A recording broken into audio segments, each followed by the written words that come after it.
Hello again everybody, and welcome back to another edition of Test Flight on the UH-1 Huey. And this time around I'm going to continue the approach and landing, get her shut down and try to get fuel on the aircraft, and then come up with a plan to make it back to base. So let's go ahead and get back into the aircraft and pick up right where we left off.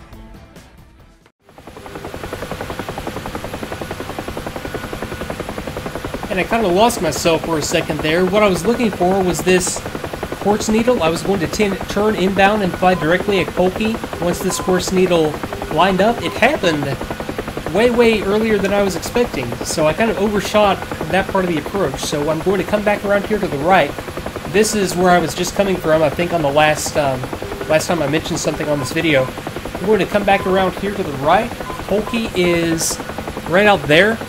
Yeah, and I can see the runway. I'm going to wait until this needle lines up, and then I'm going to turn inbound and keep this needle lined up in the middle. And again, that is tuned to the ILS frequency at Polky, 108.9. As long as I keep that needle lined up, I'm going to be flying straight down the runway. And all I really need to do then is just set up on the... just set up and land. So I'm just going to continue inbound at about 90 knots. I'm going to use the collective to control my descent rate, and I'm going to remember that, I guess, just left of the altimeter, I think, is the, direction that I'm actually traveling. Which is, boy, I don't know if I'm ever going to get used to this. Okay, cut into the descent with some collective. I just want to set it up. I mean, if I maintain about a 1 to 200 foot per minute descent, I'll be set up exactly where I want to be for the landing. And I can see the field out there in the distance. I've got the outer marker and inner marker as well. And I think what will happen is I'll get a beacon, or I'll get a light down here once I cross the outer and inner markers. That's the kind of detail that you don't really notice until you're flying low level, but I can see there's the outer marker and there's the inner marker. That's a detail that you don't really notice when you're flying a fast jet. But yeah, attention to detail in this simulation, just everything. I mean, you just notice something new every time. Okay, a little bit of collective, coming down a little bit. Okay, I just want to keep it right about there, just 100 to 200 foot per minute descent.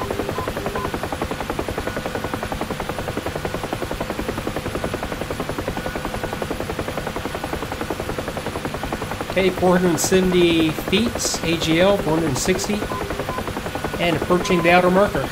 And there is a little bit of wind in this one. I did leave about, I don't know, I guess about 2 knots at ground level wind in this one, which isn't really enough to make a difference, but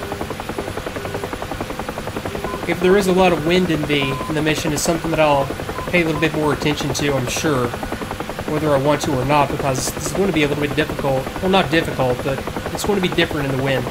Okay, I didn't get the light on that beacon for some reason. I wonder... Sensing volume high, low, I don't think that'll do anything. Okay, let me level back off.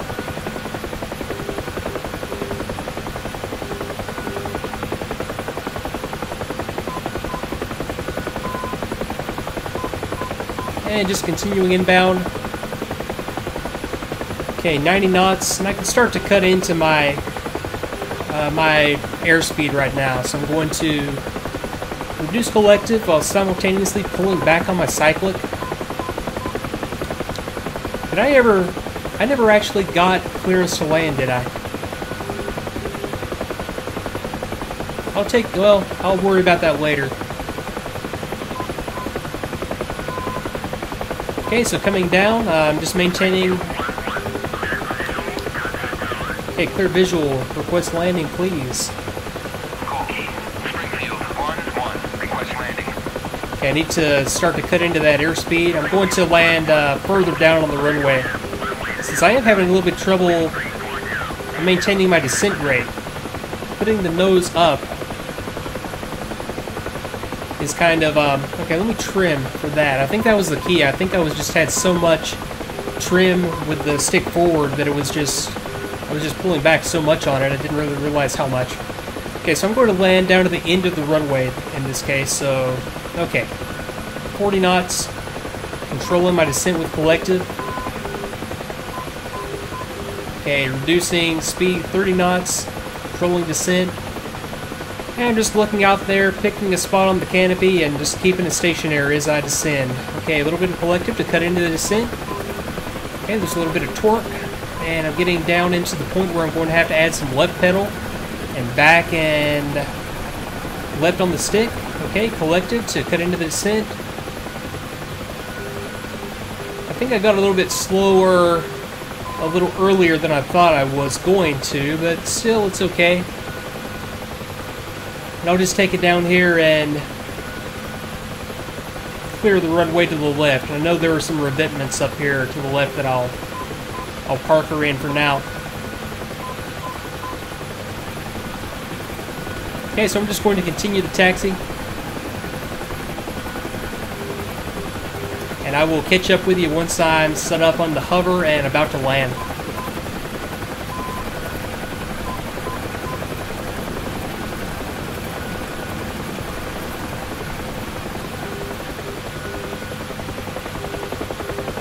Okay, that was taking too long, so I'm just going to take it up and then reset up for a landing out here. And boy, my trim is all out of whack. I've got to really figure out what I want to do with trim as I'm on approach.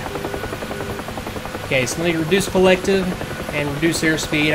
This is a little bit more aggressive than I should be on the approach, but I'll just take it out here and park it somewhere over to the left.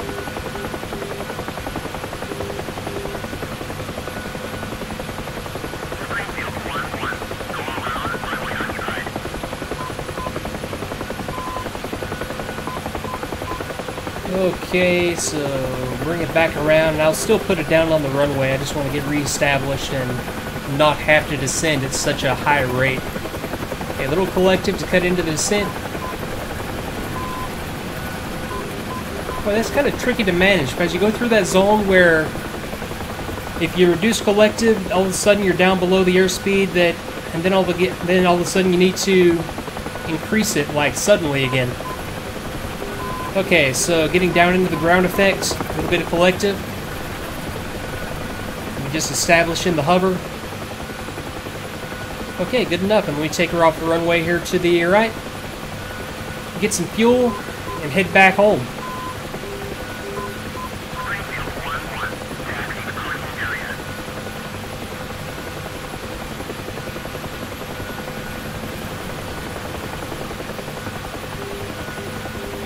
And yeah, my trim is all out of whack on this. I've got so much left rudder or left pedal in this. I don't know, maybe it's just the way that I'm sitting in the seat, but it just feels very, very different from what it felt like before. Okay, so I'm establishing in the hover and just going to set it down right here. So a little bit off on the collective and compensating for the loss of torque with the pedal. And just gently set her down, reduce collective. Ooh, and there we go. Okay, let me put on some fuel. We'll be back and we'll get headed back to base.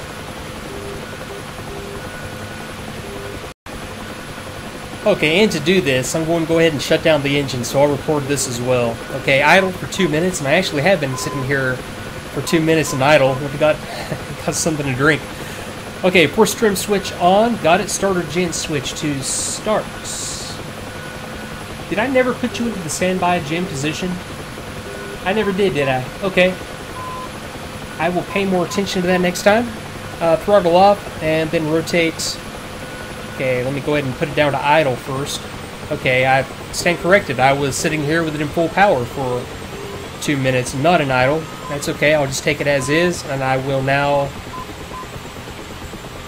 turn it over to the cutoff position. And center pedestal switches off. So let me turn off my main fuel switch.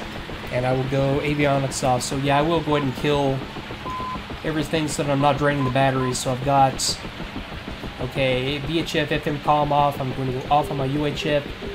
I'm going to go... Actually, before I go off on my VHF, I should send my wingman... What is my wingman doing? My wingman is flying around, isn't he? He's going to RTB once he reaches bingo fuel anyway. So, okay, I forgot about him. But I'll have him RTB as soon as I get back in the air. Okay, off on the UHF. VHF comm. Off. Nav comm. Off, but why do I still have static? It's because I still have the ADF on.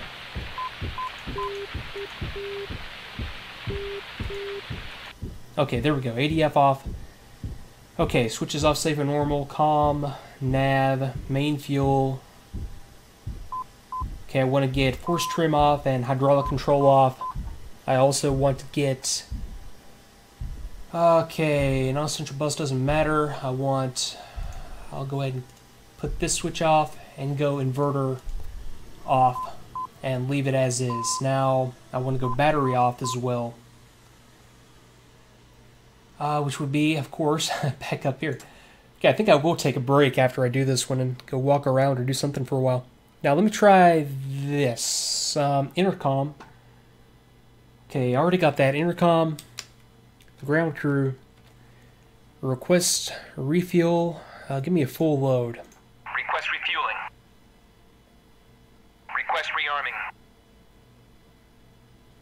Okay, either way, I'll figure it out. I ain't going nowhere until I do figure it out. I'm kind of low on fuel. So I will be back in a little bit. And I'm back from the break. And I looked around a little bit for some more information on refueling. I think the problem is that I'm just not either at the right location on the airfield, or I read something that kind of implied that a fuel truck was necessary, and that, you know, you would usually do this at a FARP, and that a FARP would be set up with certain equipment, one of the key pieces of equipment being the fuel truck that would allow you to refuel. But I'm not going to worry about it. I don't even remember how much fuel I had to begin with. So I've got 5,500 pounds. I've got plenty of gas to get home, I'm sure. And if not, hey, I'm in a helicopter. I can just land the thing. So, okay, let me go ahead and... Okay, plan for getting home. Right now I'm at a Kolki, or Sanaki. It has two names for some reason. I'm down here at this airfield in either case. I'm going to fly direct to this NDB, and then figure out, while I'm on the way there, a direct course to fly to the airfield that I took off from that will set me up for an approach.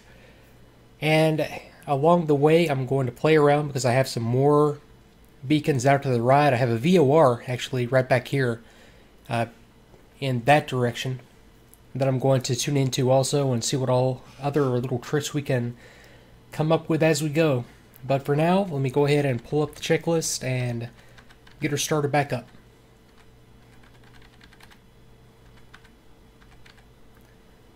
Okay, I'm going to go ahead and close the door. Okay, checking breakers in. I'm going to go AC power. Oh god, okay, let me get back into the checklist and not do this by memory. AC power switches, phase, switch AC, inverter off. Okay, I'm still in AC, inverter is off. Okay, I need to go DC on, guard down. Okay, voltage meter, essential bus, already there. Voltage, non-essential bus as required. Starter gen switch to start. Got it, and battery on. Okay, tone off. Okay, fire warning detection lights on. Avionics as desired. I'll get those up and running once the engines are up. External storage switch, okay, off safe and normal. Governor auto, fuel on, DI's off. Other two fuel switches off. Okay, test my caution warning. Oops, that's the wrong button. Okay, there's test, all lights on, reset, master caution out. Okay, force trim on, hydraulic control on. Chip detector, verified both. Okay, checking freedom of movement, verifying collective down. And throttle. It is already set up for start in the cutoff position, so I'm going to go ahead and press the start switch. And I'll pull my throttle out of cutoff and rest it against the idle stop. Okay, good rotor movement. Springfield 1-1. Cokie, cleared for startup. Wind 340 at 2 meters per second. Excellent, although I don't have any radios on, do I? Okay, I did still have that radio on, so that explains why I could hear ATC. Okay, good RPMs coming up, 32. Just going for 40% or 40 seconds, so at 40%, I will release the start switch.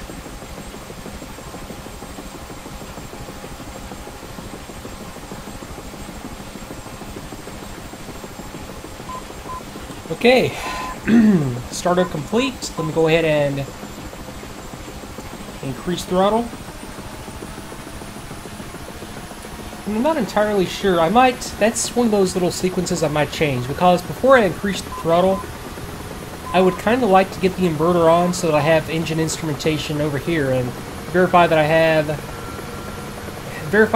the very least everything that is off right now, like my pressures and yeah, fuel pressure, oil pressure, transmission pressure, all that stuff won't be displayed until I get the inverter on.